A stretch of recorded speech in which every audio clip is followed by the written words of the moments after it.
네, 장성택 북한노동당 행정부장이 실각됐다는 보도가 계속 나오고 있습니다. 그럼 지금부터 전문가와 함께 짚어보도록 하겠습니다.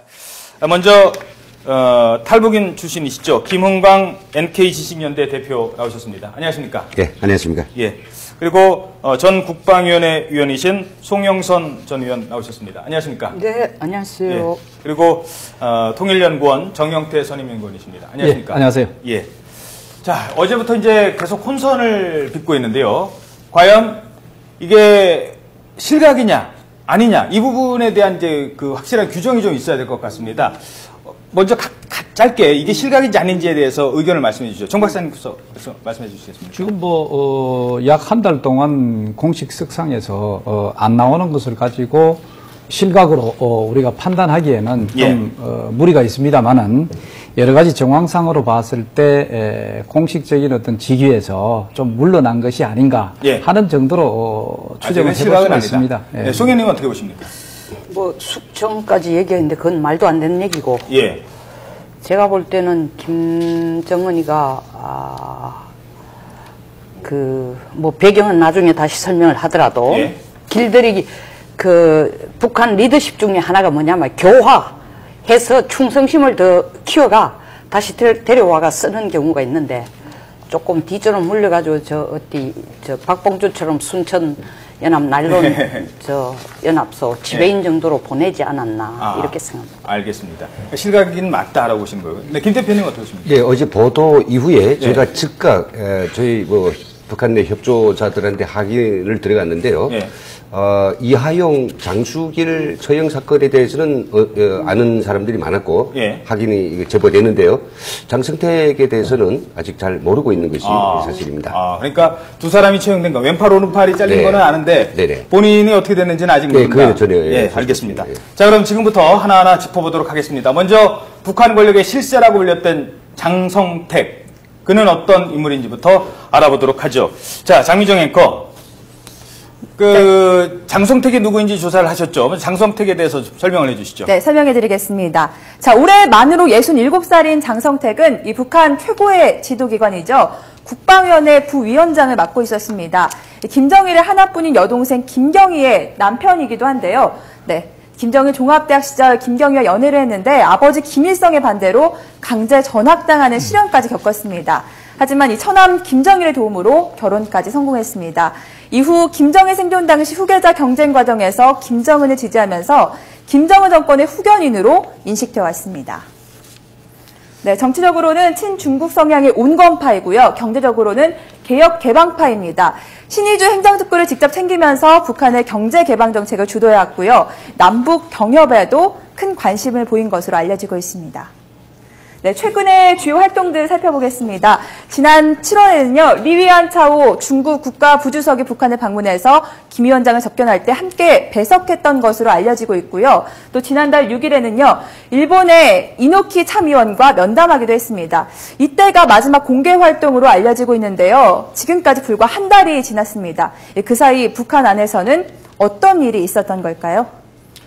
어떤 일이 있었던 걸까요?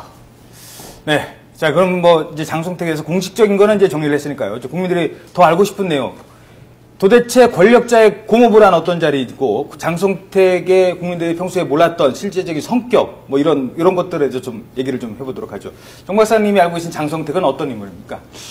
예, 언론에 많이 노출되기는 했습니다만은, 그 중에서도 여러 가지 특히 직책을 우리가 봤을 때도 장성택은 무슨 당적인 권력을 휘두른다기보다는 국가적인 어떤 행정적 권력을 많이 휘둘르지 않았느냐 하는 생각이 사실 들어요. 그럼 예를 들면 장성택은 당 행정부장이기도 하지만 국방위원회 부위원장직을 갖고 있습니다. 국방위원회 부위원장이라고 하면은 소위 국가 조직을 나름대로 위에서 지휘하는 어떤 그런 라인에 있다고 볼 수도 있죠.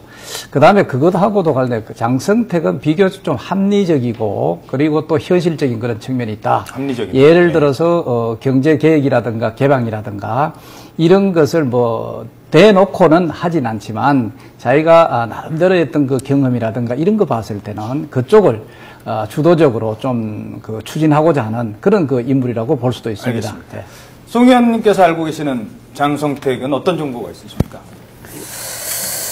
장성택이 김정일 때에 3번 실각을 했습니다. 그렇죠, 3번. 그러다가 다시 2005년에 데려와서 노동당 행정부장으로 썼거든요. 예.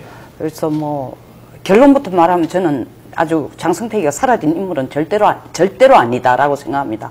다만 어디 좀 물러져 앉아 있는데 부위원장뿐만 아니라 노동당 행정부장직을 오래 했기 때문에 이거 경제 문제에 대해서는 누구보다도 많이 알고 또 국가보위부장도 했습니다. 그래서 또 정보통 이런 부분도 있는데 장성택과 최룡해와 박봉주 사이가 미묘합니다. 사실은 박봉주가 2007년 그 총리에서 쫓겨날 때 뭐냐 하면은 김정일이가 개인적으로 굉장히 애착을 가지는 게 평양 10만호 짓기인데 장성택이도 그게 손을 들었는데 박봉주는 돈이 없으니까 좀 줄이자 이래가 갈등이 있었고 또 한 사람 더 변수를 얘기하면 결국 2004년에 장성택이를 쫓아낸 게 누군데 이재강이에요. 분파 싸움 한다고 해서 그 김정일한테 일러줬더니 쫓겨났다가 다시 2005년에 들어옵니다. 그러다가 2010년 6월 이재강이가 죽는데 아주 그 이상한 교통사고지만 이상합니다. 소문도 그래서 있었고요. 소문의 장성택이다.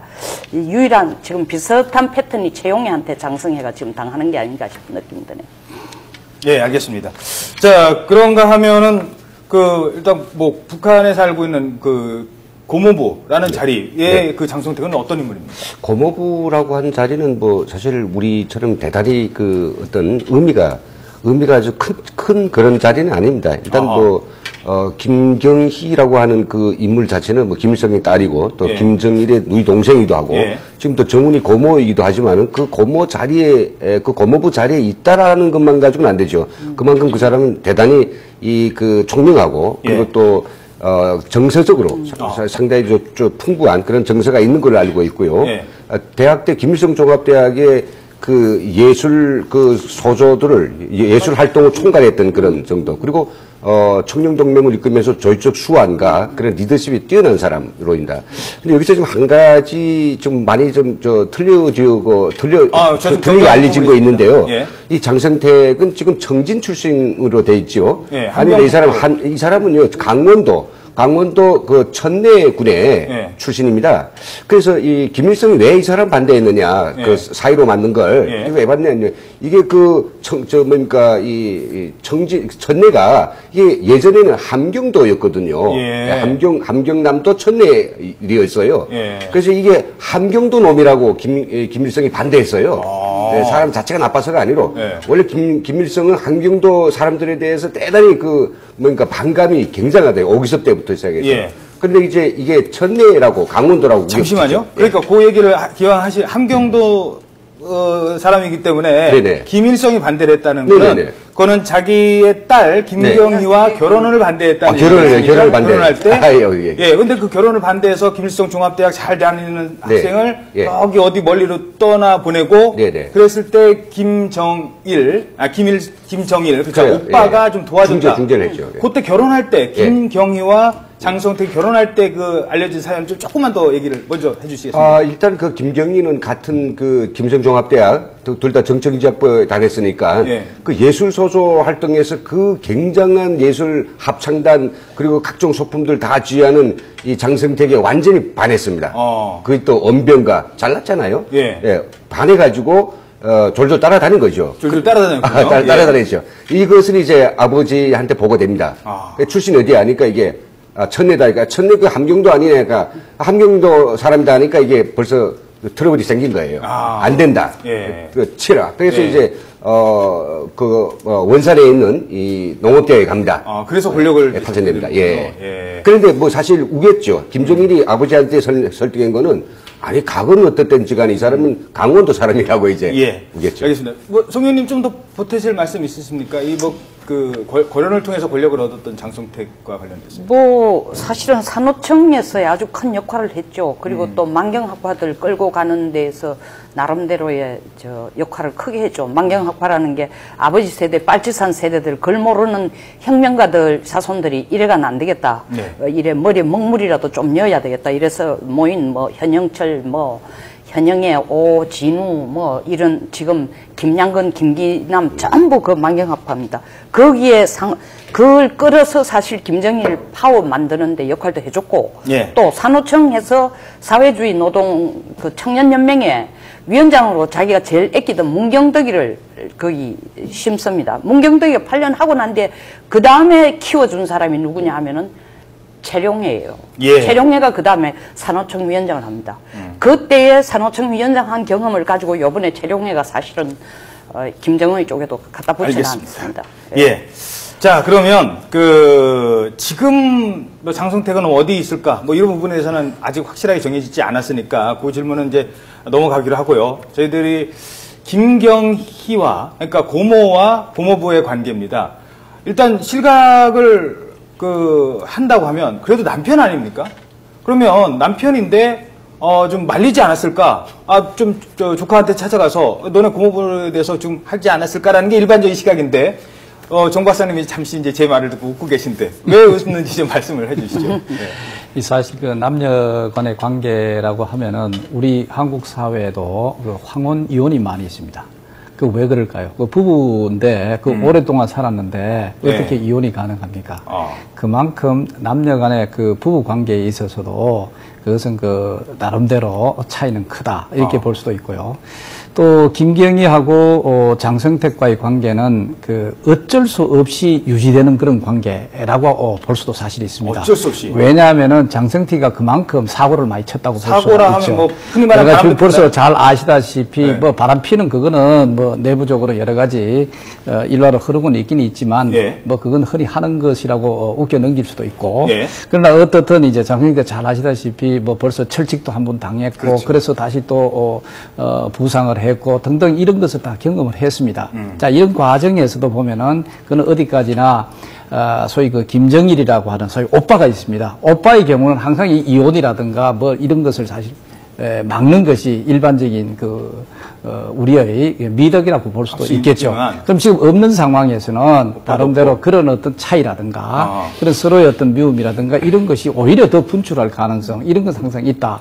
그렇기 때문에 부부이니까 장성택을 어떻게 나쁘게 할 수가 없다라고 하는 그런 논리는 그거는 맞지 않는다. 예, 그거 부부였기 때문에 말리진 않았을 것이다. 다른 그렇죠. 정치적 이해관계가 있었으면 몰라도. 송 의원님은 어떻게 보십니까? 말렸을까요?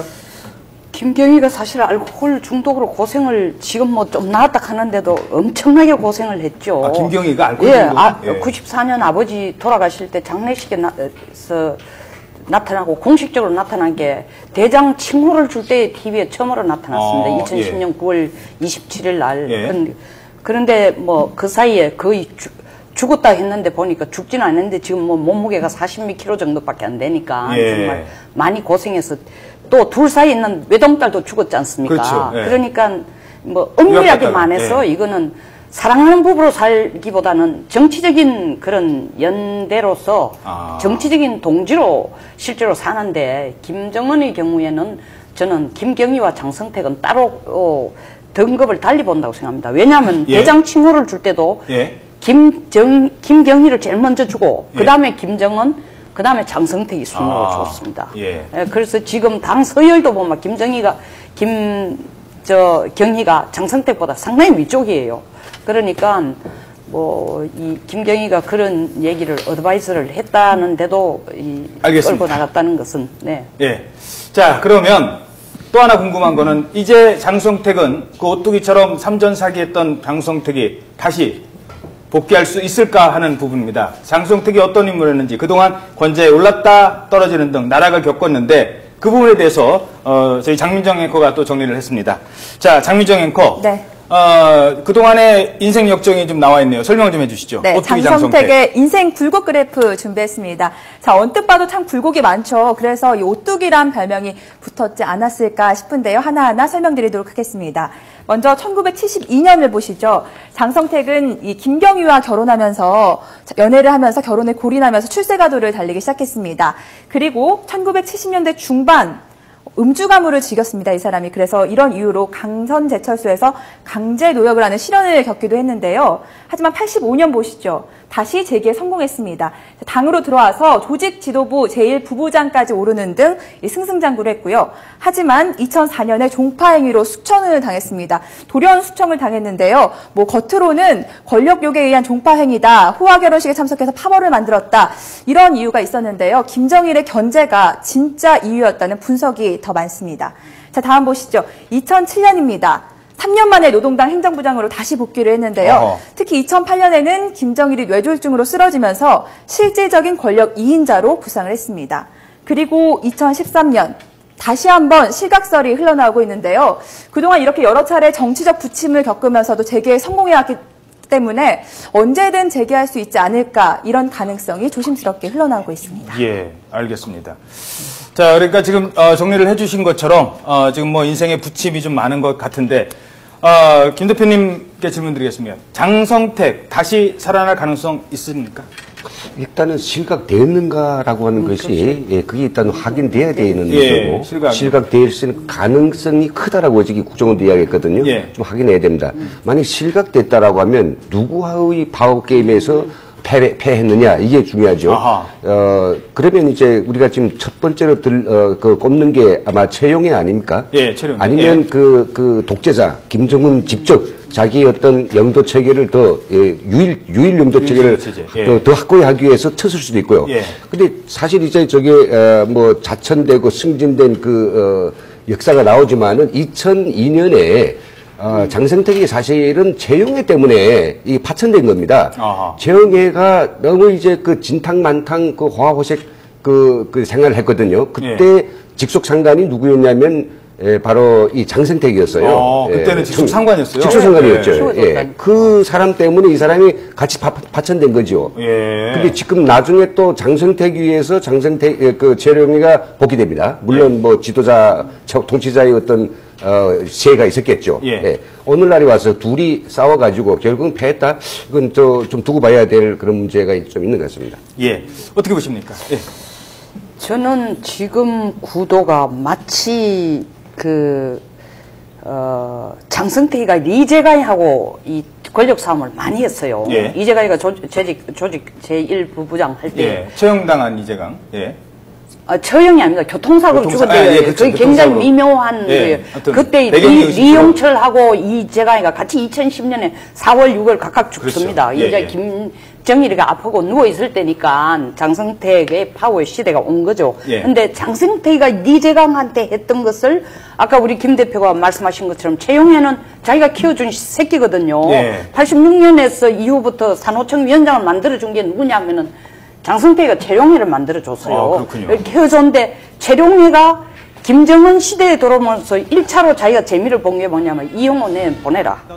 저 놔둬서 위험하다. 저 놔두면 당신 유일 지도체대 못한다. 그러니까 김정은이가 말 듣고 밀어냈단 말입니다. 예. 지금 두 번째로 하는 게 최룡해가 또 속속거리는 게 뭐냐 하면은 장성택 좀 거리를 두시오. 예. 이런 데다가 또 박봉주를 다시 김정은이가 데려왔는데 박봉주하고 이 장성택이하고도 경제 부분에서 미묘한 싸움을 하고 있습니다. 그러니까 요런 구도에서 지금 실각이 됐을 가능성인데 아주 중요한 부분을 지적을 하시죠. 저도 절대 동감인데 확실히 실각이 됐느냐.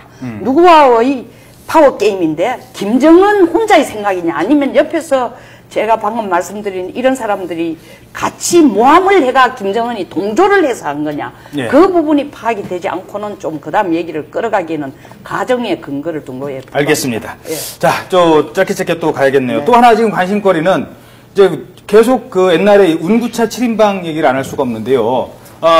그 김정일 그 장례식 때 옆에 운구차를 호위를 했던 그 당시에는 호위무사로까지 불렀던 사람들이 하나씩 둘씩 이제 권력에서 밀려난다는 겁니다. 그 부분도 간단하게 먼저 저희들 정리를 해드리고 좀 더 심도 있는 답변 부탁드리겠습니다. 장민정 앵커, 네. 설명을 좀 해주시죠. 네, 지난 2011년 12월 28일 김정일 위원장 연결식에 운구차를 호위하던 7명이 있었습니다. 자, 함께 보시죠. 자, 먼저 연구차 맨 앞쪽에 보면요, 김정은 부위원장이 보이시죠? 그 옆으로 고모부입니다. 장성택 국방위 부위원장이 있고 김기남 당비서, 최태복 당비서가 나란히 있습니다. 자, 왼쪽을 보면요. 이영호, 김영춘, 김정각, 우동측 이렇게 있는데요. 이 왼편에 있던 군부 4인방은 현재 한직으로 물러나거나 모두 실각한 상태라고 합니다. 자, 다음 그래픽 함께 보시죠. 네, 리영호 군 참모총장은요. 현재 숙청을 당했고요. 김영춘 인민무력부장, 당 부장으로 이동해 사실상 은퇴 수순을 밟고 있다. 이런 이야기가 흘러나오고 있습니다. 그리고 우동측 국가안보 제1부부장도 공식 성상에서 사라졌고요. 김정각 전 총정치국 제1부국장 역시 지난해 10월 인민무력부장 자리에서 내려온 것으로 알려지고 있습니다. 남아있는 김기남과 최태복 어떨까요? 현재 북한 군부나 당의 결정적 정책 결정 과정에서는 직접 관여하지 않는 것으로 알려지고 있습니다. 자, 그러니까 지금 뭐 정리를 해드렸습니다만 지금 운구차 물던 사람들 중에서 김기남, 최태복 두 사람 남았다는 거 아니에요? 네. 자, 어떻게 보십니까? 남은 두 사람 또 권력에서 물러나는 겁니까? 일단 고령입니다. 저분들 두 분은. 아니 지금 사실은 뭐 물러났다기보다 우동측의 경우는 조금 미묘하지만 김정각, 김영춘, 이영호도 뭐 사실은 뭐 부패 이런 걸 해서 물러났다고 숙청을 당했지만 이분들이 다 공통적인 나이가 80이 넘었다는 그렇죠. 겁니다. 예. 그러니까 노친네들 지금 뭐 동네 정자에 가서 맛있는 막걸리나 마시고 좀 좋은 세월 보내라는 식으로 테이크케어 해주는 정도입니다. 테이크케어 해주는 정도인데 최태복, 김기남이 살아남은 건 특별한 의미가 있기 때문에 최태복이 우리나라로 치면 국회의장 아닙니까? 예. 국가인민위원회 의장이니까 그거는 형식적인 자리라도 놔둬야 되는 거고 사실은 만경학파 그리고 김정일 사람 중에서 유일하게 지금까지 살아가 적극적으로 활동하는 게 김기남, 김양거입니다. 그런데 예. 김양거도 사실 한번 실각됐다가 2001년 실각되다가 2005년에 다시 회가 돌아옵니다. 알겠습니다. 그래서 제가 볼 때는 세대교체를 지금 하고 있는 건 사실입니다. 정영태 박사님께서 보시기에는 지금도 말씀하신 그 세대교체 어떤 권력의 1인자 가고 있다고 보시는 겁니까? 예, 기본적으로 세대교체가 있었다고 봐야 되죠. 예. 그러면은 세대교체를 어느 수준에서 세대교체를 했느냐. 이게 예. 이제 키포인트 같은데. 전부 다 교체되거나 아니면은 이게 실각 그런 의미가 아니라 권력의 핵심에서 일단 벗어났다. 이런 인물을 일단은 권력의 주변에서 일단 멀리 하는 사람으로 우리가 판단을 한다면은 예. 여기에 김기남 비서하고 최태복 비서를 제외한 소위 민간인이든 실직 군부든 군복을 입은 사람들은 다 물러났다. 이래 볼 수 있고, 예. 그 다음에 두 번째는 뭐냐면은 다 체룡예보다 나이가 많은 사람은 다 물러났다. 예. 이래 볼 수가 있죠. 그리고 왜 그러냐 하면은 사실 체룡예가 군부를 소위 당적인, 정치적으로 통제하기 위해서 총정치국장으로 갔다고 볼 수가 있죠. 예. 그래서 김정은을 대신해서 소위 군부를 잘 통제하고 지휘를 해라. 이런 측면이 사실 이걸 바로 정치적인 딴 게 아닙니다. 김정은에 대한 충성 조직으로 만들라 하는 이런 거죠. 자, 그렇다면은 이 군부에 대해서 어떤 실질적인 통제적인 역할을 하는 것이 최룡예인 만큼 최룡예보다 훨씬 더 나이가 많은 이용호라든가 예. 기타 등등 김정각 등등 해서 이런 인물들을 계속 지속적으로 군의 고위직이라든가 아니면 국가와 관련된 국가 안정과 보위와 관련된 그런 직에 계속 지속적으로 놔둔다는 것은 예. 그만큼 통제가 어렵다는 것이라고 볼 수도 있겠죠. 알겠습니다. 그러기 의미에서 아마 세대 교체를 중심으로 단행한 것이 아닌가 이렇게 볼 수가 있죠. 알겠습니다. 자, 그러면 이제는 과연 북한이 도발을 할 가능성이 있는지 군부에 또는 이 주변을 둘러싼 정세를 좀 짚어보도록 하겠습니다.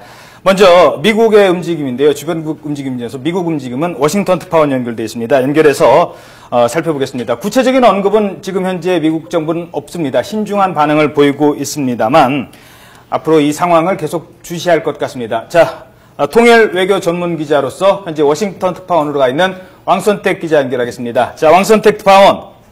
네, 워싱턴입니다. 자, 미국 정부가 신중한 반응을 보였다고요? 네, 그렇습니다. 미 국무부 마리 하프 부대변인은 정례 브리핑에서 장성택 실각설에 대한 질문을 받고 관련 보도를 받지만 특별히 할 말은 없다고 답변했습니다. 미국 정부의 신중한 반응은 장성택 실각설의 진위 여부와 또 이것이 사실일 경우 구체적인 경위와 배경 이런 것들이 아직 파악되지 않았음을 반영하는 것으로 해석됩니다. 또 장성택 실각의 배경에 따라서 북한에 대한 전망이나 북미 관계에 대한 전망, 대응이 달라지기 때문에 유보적인 태도를 보인 것으로 관측됩니다. 장성택 부장 실각이 사실이고 권력 투쟁에 의해서 제거된 것이라면 북한 권력 구도의 급격한 변화를 예고하는 것으로 김정은 체제 불안정성이 크게 확대된 것으로 평가할 수가 있겠습니다. 그렇지만 장 부장 측근의 비리와 관련한 문책성 조치일 경우에 북한 국내 정치에 미치는 파장은 상대적으로 소규모에 그치고 김정은 체제에 미치는 영향도 제한적이 될 것으로 분석됩니다. 네, 그리고 하나만 더 질문 드리죠. 최근 김정은 체제에 대한 미국의 평가가 쭉 나왔었는데, 미국은 이 김정은 체제에 대해서 어떤 평가를 내려왔습니까? 올해 들어 최근까지 미국의 안보 분야 고위 관계자들이 북한 김정은 체제에 대한 언급을 보면, 김정은 체제가 안정적으로 유지되고 있다는 평가를 잇따라 제시한 바가 있습니다.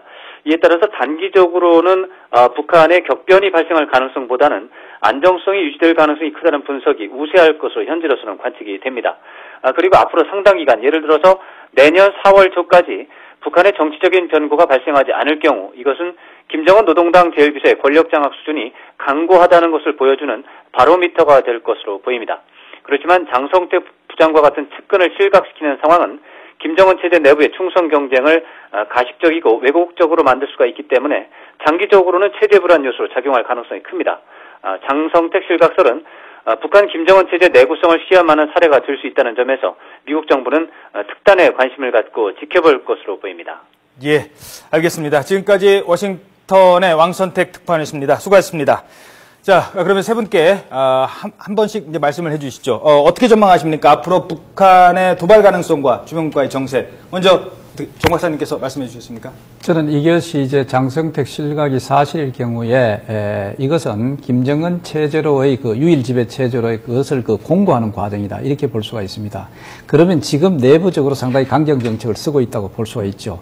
또 이것을 그러면은 다음 단계에 있어서는 대외적으로 나름대로 좀 문호를 열 가능성, 그런 가능성이 있습니다. 그렇기 때문에 우리가 조금 더 기다리면은 오히려 북한 쪽에서 남북 대화에 관계된 손짓을 하지 않겠느냐 하는 예측도 해볼 수가 북한 있습니다. 쪽에서 먼저 움직일 가능성도 그러나 있다. 일반적으로 일각에서는 군부 강경파가 득세를 한다. 지금 군부 강경파를 논할 시기는 사실 아니라고 봅니다.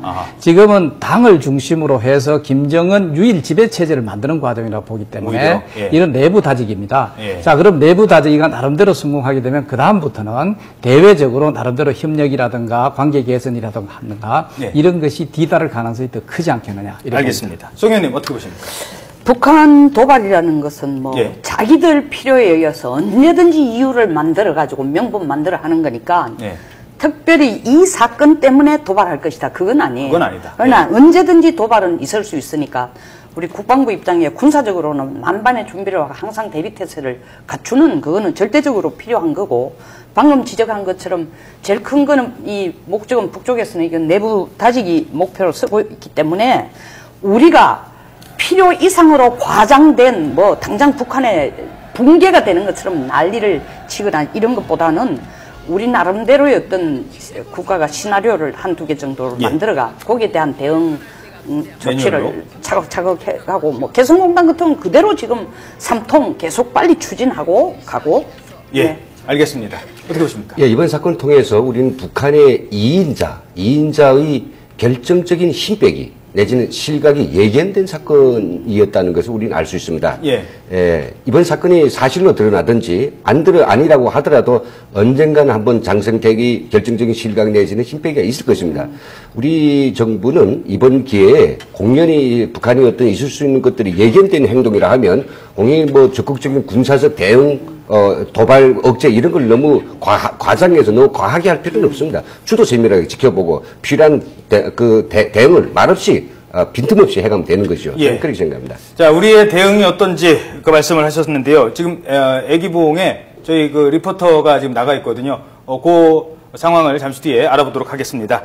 네, 지금까지 김흥방 NK지식연대 대표, 그리고 송영선 전 의원님, 그리고 정영태 통일연구원 수석연구위원이었습니다. 세 분 오늘 긴 시간 동안 말씀 고맙습니다. 예, 감사합니다.